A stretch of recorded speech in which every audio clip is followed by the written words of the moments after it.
हमारे भारतवर्ष में बहुत सारे हेल्थ इश्यूज हैं और उसमें सबसे बड़ा हेल्थ इशू है मेंटल हेल्थ। मेंटल हेल्थ से लगभग हर दूसरा व्यक्ति जूझ रहा है। तो यह मेंटल हेल्थ है क्या, ज्योतिष शास्त्र इसे किस आधार से देखता है और इसका क्या मुख्य कारण है, जो ज्योतिषीय विश्लेषण के आधार पर हम इस वीडियो में समझेंगे।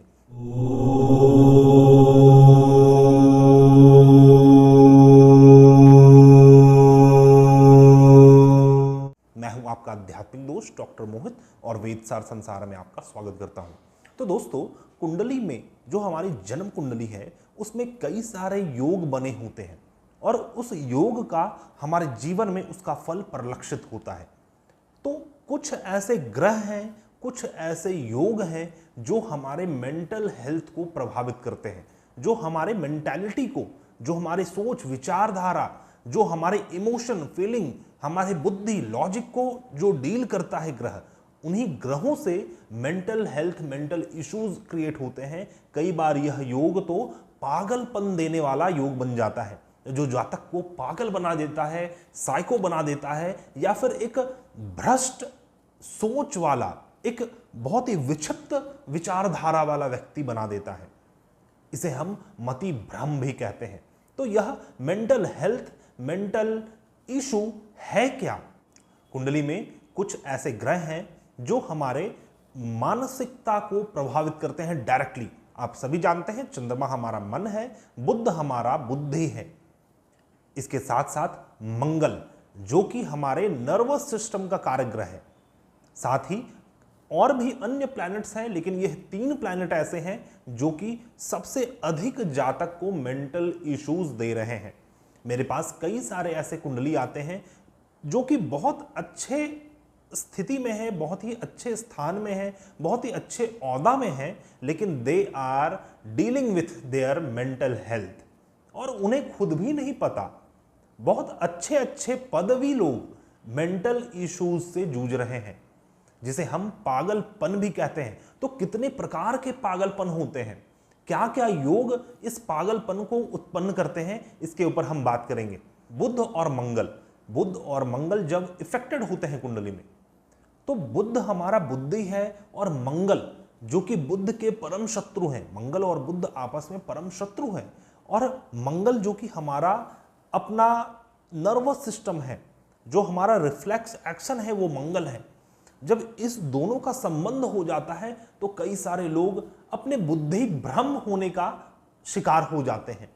बुद्धि भ्रम अर्थात कि आप अपने बुद्धि से तो सही सोच रहे हैं, लेकिन आप उसे एक्ट नहीं कर पाते। जब आप एक्ट करते हैं तो रिफ्लेक्स एक्शन के माध्यम से कुछ और ही एक्ट हो जाता है। आपने तो सही सोचा, लेकिन कुछ और ही हो गया जब उसे आप एक्ट करने गए। तो यह भी एक प्रकार का बुद्धि भ्रम है, पागलपन है, या फिर मेंटल इलनेस है। मेंटल इलनेस और भी कई सारे योग क्रिएट करते हैं। जैसे एक बहुत ही बड़ा योग है तरंगी योग।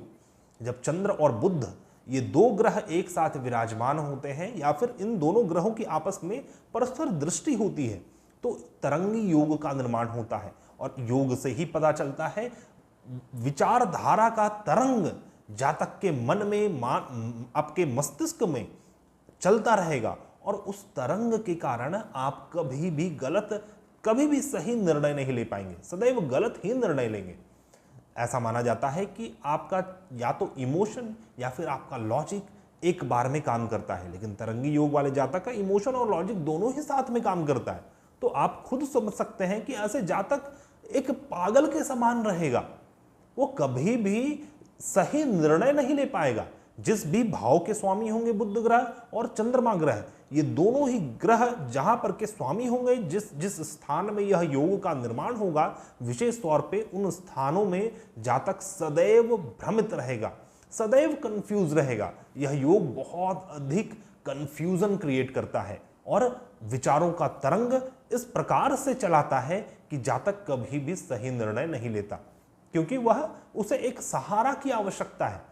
मन को, चंद्रमा को सदैव एक सहारा की आवश्यकता है और बुध चंद्रमा को सहारा नहीं दे सकता, क्योंकि बुध लॉजिक है, मन आपका इमोशन है।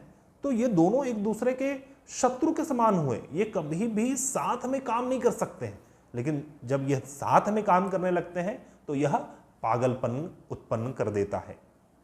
उसी प्रकार जब यह योग आपके लग्न में हो जाए या फिर किसी भी केंद्र भाव में हो तो यह बहुत ही प्रचंड पागलपन को उत्पन्न करता है। और मैंने बहुत सारे एग्जाम्पल चार्ट्स देखा है, बहुत सारे कुंडली का विश्लेषण किया है, जिस आधार पर आपको देखकर यह विश्लेषण दे रहा हूं। कुछ और भी योग हैं कुंडली में। मान लीजिए सूर्य और चंद्रमा, ये दो ग्रह एक साथ विराजमान हो तो आप सभी जानते हैं कि यह अमावस्या योग का निर्माण करता है। लेकिन जब यह अमावस्या योग आपकी कुंडली के पंचम या फिर नवम में बन जाए तो यह आपके मानसिक विकास को पूर्ण रूप से नहीं होने देता। और जब जातक का मानसिक विकास नहीं हो पाता है तो वह भी आगे चलकर मेंटल इश्यूज को क्रिएट करता है, मेंटल इलनेस को क्रिएट करता है। कई बार आपने देखा होगा कि किसी जातक के साथ, किसी बच्ची के साथ या फिर किसी बच्चे के साथ कुछ ऐसी घटनाएं हो ही रहती हैं जिसके कारण वह जातक मेंटल इलनेस से जूझ रहा हो। तो इसका कारण, इसका बहुत बड़ा कारण है बृहस्पति और मंगल का योग बनना।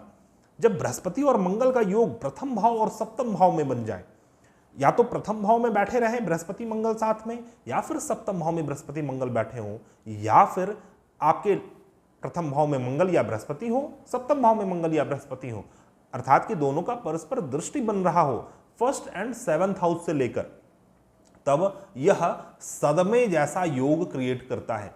जातक किसी सदमा के कारण मेंटल इलनेस से जूझता रहेगा। किसी न किसी सदमा के कारण कोई उसके पास्ट ऐसा होगा या फिर उसके साथ कुछ ऐसी घटना, दुर्घटना घटी होगी जिसके कारण जातक पागलपन का शिकार हो जाता है यदि उसको सही प्रकार से डायग्नोस ना किया जाए और उसको ट्रीट ना किया जाए। तो जो भौतिक जगत है उसमें ट्रीटमेंट का अपना एक पद्धति है और ज्योतिष शास्त्र में भी ट्रीटमेंट का अपना एक पद्धति है। तो यदि आप ज्योतिष शास्त्र के माध्यम से समझ रहे हैं और समझना चाहते हैं, उसके प्रति आप आकर्षित हैं, तो उसके उपायों को करके आप इस मेंटल इलनेस या फिर अपने किसी भी प्रकार के पागलपन, मति भ्रम, मेंटल इश्यूज से आप निकल सकते हैं। या फिर डिप्रेशन हो, ये डिप्रेशन भी क्रिएट करता है मंगल और बृहस्पति का योग। और कई बार तो यह योग बहुत ही शुभ प्रकार से बना होता है। कई बार बृहस्पति मंगल आपके केंद्र और त्रिकोण भाव के स्वामी होते हैं तो यह आपको बहुत ही उच्च फल देता रहेगा। लग्न और सप्तम में बैठा रहेगा तब भी जातक को राजा बनाकर रखेगा। लेकिन ऐसा नहीं है कि उस राजा को मेंटल इश्यूज नहीं हो सकते हैं। तो इस मेंटल इश्यूज को पार करने के लिए कुछ वैदिक समाधान बतलाए गए हैं, उसे आपको करना चाहिए। कुछ और योग है जैसे बृहस्पति और शनि का योग। यदि बृहस्पति शनि का योग केंद्र भाव में हो जाए और जातक का जन्म शनिवार या फिर मंगलवार को हुआ हो तब भी जातक को पागलपन का दौरा पड़ता है, जातक पागल की भांति बिहेव कर सकता है। कुछ और योग हैं जैसे सूर्य, शनि, मंगल। ये तीन ग्रह जब साथ में बैठे तो जातक बहुत अत्यधिक क्रोधी स्वभाव का होता है। सिर्फ सूर्य मंगल से भी यह योग बनता है और सूर्य शनि मंगल से भी बनता है।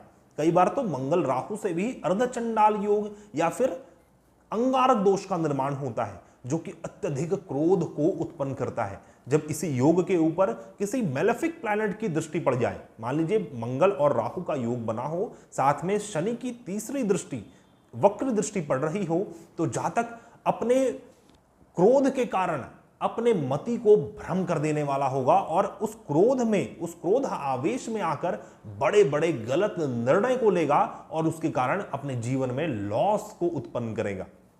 तो वह भी एक प्रकार का पागलपन है, वो भी एक प्रकार का साइकोलॉजिकल प्रॉब्लम है जातक के साथ, जो कि इस प्रकार के इवेंट्स को क्रिएट करता है। क्योंकि क्रोध तो सभी को आते हैं, क्रोध हर एक व्यक्ति को आता है, बहुत अत्यधिक क्रोध भी आता है, लेकिन हर कोई उस क्रोध में पागल की भांति बिहेव नहीं करता। कुछ ही लोग ऐसे हैं जिनकी कुंडली में कुछ उस प्रकार के योग बने हैं, जब उनको क्रोध आता है तो वह पागलों की भांति बिहेव करने लगते हैं। मैंने साक्षात रूप से एक कुंडली देखा है, सूर्य, बुध और राहु, इसका संबंध, यह सूर्य, बुध और राहु छठे भाव में बैठे हो और द्वादश भाव में इसकी दृष्टि पड़ रही हो और मंगल ग्रह की भी दृष्टि द्वादश भाव में पड़ रही हो, तो ऐसा जातक को जब भी क्रोध आता था वो एक पागल की तरह बिहेव करने लगता था। कभी वो हाथ चलाता, कभी वो पैर चलाता, कभी वो इधर जाता, कभी वो उधर जाता, और वो कुछ भी अटर करता, कुछ भी बोलता है। तो इस प्रकार का योग होता है, तब जातक उस तरह से बिहेव करता है। तो कई बार जातक की गलती नहीं होती, कई बार किसी व्यक्ति की गलती नहीं होती, कोई व्यक्ति बहुत बदमाश नहीं होता, उसके कुछ योग ही वैसे बने हैं जो कि जातक को उस स्तर तक पहुंचा देता है। कुछ अन्य योगों के ऊपर बात करेंगे, जैसे सूर्य, शनि और चंद्रमा, या फिर सूर्य, शनि और बुध। शनि की जगह राहु भी हो, मान लीजिए सूर्य, राहु और चंद्रमा है, तो बहुत ही बड़ा पागलपन का निर्माण करता है, क्योंकि राहु जो कि सूर्य और चंद्रमा के सबसे बड़े शत्रु हैं, जब इन दोनों के साथ यह बैठ जाते हैं तो जातक एक पागल, एक बौखलाया हुआ पागल की तरह बिहेव कर सकता है। वहीं पर अगर बुध ग्रह भी विराजमान हो तब तो जातक को मेंटल अस्पताल में डालना पड़ सकता है, क्योंकि जातक का चंद्रमा भी घायल है, बुध भी घायल है जो कि मन है और बुद्धि है, और सूर्य जो कि आत्मा के कारक हैं, सेल्फ कॉन्फिडेंस के कारक हैं, आपकी पर्सनालिटी के कारक हैं। इन सभी चीजों को ग्रास कर रहा है राहु, और राहु यदि पाप पीड़ित हो, उन योगों के ऊपर अन्य पाप ग्रहों की दृष्टि हो, तो यह ऐसा जातक को मेंटल असाइलम में एडमिट करना पड़ जाता है। कुछ और योग हैं, सूर्य मंगल शनि, या फिर सूर्य मंगल राहु साथ में हो बुध। सूर्य मंगल शनि या फिर सूर्य मंगल राहु साथ में हो बुध, या फिर बुध के बदले चंद्रमा, यह भी एक प्रकार का पागलपन का निर्माण करता है। एक बहुत ही बड़ा साइकोलॉजिकल प्रॉब्लम क्रिमिनल्स के साथ होता है। कई क्रिमिनल को आपने देखा होगा, वो देखने में एक नॉर्मल इंसान की तरह दिखते हैं, लेकिन वो इस प्रकार के क्रिमिनल एक्टिविटी करते हैं। बहुत सारे आपने न्यूज में सुना होगा कि बहुत विचित्र प्रकार के न्यूज आप सुनते होंगे कि किसी व्यक्ति का अंग काटकर किसी ने खा लिया, या फिर वह सिर्फ बच्चों को मार देता था। अलग अलग प्रकार के क्रिमिनल एक्टिविटी होते हैं। तो उसके पीछे, उस व्यक्ति के विचार सोच के पीछे क्या ग्रह का योग है, तो वह सबसे बड़ा योग का निर्माण करता है शनि चंद्रमा विष योग। जब शनि चंद्रमा विष योग आपके कुंडली में छठे, अष्टम या फिर द्वादश में हो, कई बार तो शनि चंद्रमा के साथ साथ शुक्र ग्रह भी विराजमान हो, तब भी इस प्रकार के योग का निर्माण होता है। यदि छठे भाव में बैठा हो तो जातक अपने पूर्व जन्म में स्त्रियों का बहुत ज्यादा शोषण किया रहता है, शनि चंद्रमा और साथ में शुक्र हो तो इस प्रकार के योग इस जीवन में फलित होते हैं। शनि चंद्रमा, और यदि यह शनि चंद्रमा पाप प्रभावित हो तो यह विषिक्त प्रकार का विचारधारा को उत्पन्न करता है। एक बहुत ही साइको प्रकार का इंसान रहता है वो। और राहु ग्रह भी साथ में विराजमान हो तो वह जातक क्रिमिनल हो सकता है। अष्टम भाव में हो तो वह गुप्त प्रकार से अपने क्रिमिनल एक्टिविटी को करता है और वह एक प्रकार का पागल होता है। जब इस प्रकार के बड़े बड़े क्रिमिनल पकड़े जाते हैं तो उसको सजा देने से पहले गवर्नमेंट पहले उससे किसी मेंटल असाइलम या फिर रिहैबिलिटेशन सेंटर को भेजता है और उसके मानसिक स्थिति को एक नॉर्मल स्थिति में लाया जाता है, क्योंकि यह भी जिम्मेदारी गवर्नमेंट की ही होती है कि उस व्यक्ति, क्योंकि कोई व्यक्ति ऐसा कुछ कर रहा है तो वह सिर्फ दंड का अधिकारी नहीं है, उसके पीछे का सोच को समझना होगा। वह क्यों कर रहा है, किस चीज से जूझ रहा है, उसने क्या क्या सिचुएशन कंडीशन अपने पूर्व में फेस किए हैं जो कि उसकी स्थिति इस प्रकार की हो गई है, और उसे एक नॉर्मल स्टेट में लाना आवश्यक है। तो हमारा जो भौतिक समाज है, भौतिक साइंस है, उसके पास अलग अलग पद्धति है। कई सारे लोग अपने मेंटल हेल्थ के लिए काउंसलिंग लेते हैं। बहुत सारे ऐसे डॉक्टर हैं जो कि मेंटल हेल्थ को डील करते हैं, और मेट्रो सिटीज में और अधिक ये हो गया है। जो बड़े बड़े सिटीज हैं जहां पर मल्टीनेशनल कंपनीज हैं, जहां पर लोग अपने हर चीज को भूलकर सिर्फ और सिर्फ काम कर रहे हैं, अपने धर्म, अपने संस्कार, अपने घर परिवार, अपने संस्कृति को जिसने भूल गया है, उसी के घर में इस प्रकार का जातक जन्म लेता है जो कि मेंटल हेल्थ को जूझता रहता है। और उसका सबसे बड़ा योग है कुंडली में पितृदोष। पितृदोष इस प्रकार का दोष है कि आपके पितर आपसे रुष्ट रहते हैं, और उसके कारण मैंने बहुत सारे ऐसे घर परिवार देखा है जहां पर लोग पीढ़ी दर पीढ़ी पितृदोष से जूझ रहे हैं, और ऐसे ऐसे जातक का जन्म उस घर में होता है कि वो बहुत ज्यादा मेंटली इफेक्टेड रहते हैं, यहां तक कि उनका विवाह भी करवा दिया जाता, लेकिन they are not able to deal the real situation in their life. वो अपने आप को ही नहीं समझ पाते कि वो उनकी क्या जिम्मेदारी है। तो इस प्रकार के योग हैं जो कि मेंटल हेल्थ को क्रिएट करते हैं, मेंटल इश्यूज को क्रिएट करते हैं। चंद्र राहु एक ऐसा योग है, ग्रहण दोष जिसे कहते हैं। ग्रहण दोष यदि चतुर्थ भाव में हो, अष्टम भाव में हो, विशेष तौर पे अष्टम और द्वादश में हो, तो यह एक पागलपन की स्थिति उत्पन्न करता है, क्योंकि सदैव जातक अपने मन से भ्रमित रहेगा, और जब मन ही आपके अनुकूल नहीं है तो आप क्या निर्णय ले पाएंगे। आपका इन्वायरमेंट बहुत अच्छा होगा, आपके साथ हर एक चीज अच्छी हो रही होगी, लेकिन आपके मन को राहु भ्रमित कर रहा है तो आपको अच्छा चीज भी अच्छा प्रतीत नहीं होगा। उसी प्रकार एक और योग है बुध राहु जड़त्व योग। बुध आपकी बुद्धि है, जिस प्रकार चंद्रमा आपका मन है, बुध आपकी बुद्धि है, और जब यह राहु के साथ स्थित हो, किसी दूषित भाव में हो, अशुभ ग्रहों की दृष्टि पड़ती हो, तो ऐसा जातक भी एक पागल है, एक पागल के समान है, और बहुत अधिक साइकोलॉजिकली इफेक्टेड रह सकता है। चंद्र राहु से भी अधिक रह सकता है, क्योंकि उसकी बुद्धि ही उसका साथ नहीं देती। मान लीजिए उसके कुंडली में बहुत अच्छे अच्छे योग हैं, बहुत ही अच्छा भाग्य है, उसके जीवन में हर एक चीज अच्छा हो रहा है, लेकिन उसकी अपनी बुद्धि ही साथ नहीं देती कि मुझे किस तरह से निर्णय लेना चाहिए, किस तरह से बात करना चाहिए, किस तरह से मुझे सोचना चाहिए। उसके सोच को ही राहु भ्रमित कर दिया रहता है, और उसकी बुद्धि रुक जाती है, उस स्तर में रुक जाती है, काम करना बंद कर देती है, और जातक सोच विचार करने में, एक नॉर्मल इंसान की तरह सोच विचार करने में असमर्थ रहता है। कुछ और भी योग हैं, जैसे कि चंद्र, शनि और राहु एक बहुत ही बड़ा योग है जो कि विक्षिप्त बुद्धि को, विक्षिप्त मन को क्रिएट करता है, और एक पापी मन को क्रिएट करता है। शनि जो है वो पाप है, राहु जो है वो पाप है। उसी पाप के कारण आपका जन्म हुआ है, उस पाप को भोगने के लिए, चाहे वो शुभ हो या फिर अशुभ हो, क्योंकि कर्म फल है, और उस कर्म फल को भोगने के लिए हमें जन्म लेना पड़ता है। और जब उस चीज के साथ चंद्रमा बैठ जाए तो आप ना ही अपने कर्म को समझ सकते हैं, आप सदैव भ्रमित कर्म को समझते रहेंगे, और आपका मन सदैव ही भ्रमित रहेगा। तो ऐसा जातक भी साइकोलॉजिकली इफेक्टेड होता है और मेंटल इलनेस को प्राप्त होता है। तो दोस्तों, मैंने कुछ योग का वर्णन किया जो कि मुख्य योग हैं और बहुत सारे कुंडलीज में देखने को मिलते हैं। तो यह मेरा अपना सेल्फ रिसर्च का विषय था, मेंटल इलनेस के ऊपर एक वीडियो लेकर आना, क्योंकि मैं जितने भी कुंडलीज को देखता हूं, बहुत ही अच्छे लोग हैं, बहुत ही अच्छे स्तर पे हैं, बहुत ही अच्छे पद पे हैं, बहुत ही अच्छा धन है, बहुत ही अच्छा स्टेटस है, उसके बाद भी they are dealing with their mental illness, और उस मेंटल इलनेस के कारण they had destroyed their married life, अपना कार्मिक लाइफ, अलग अलग प्रकार का पार्ट ऑफ लाइफ उन्होंने डिस्ट्रॉय कर रखा है सिर्फ उस मेंटल इलनेस के कारण।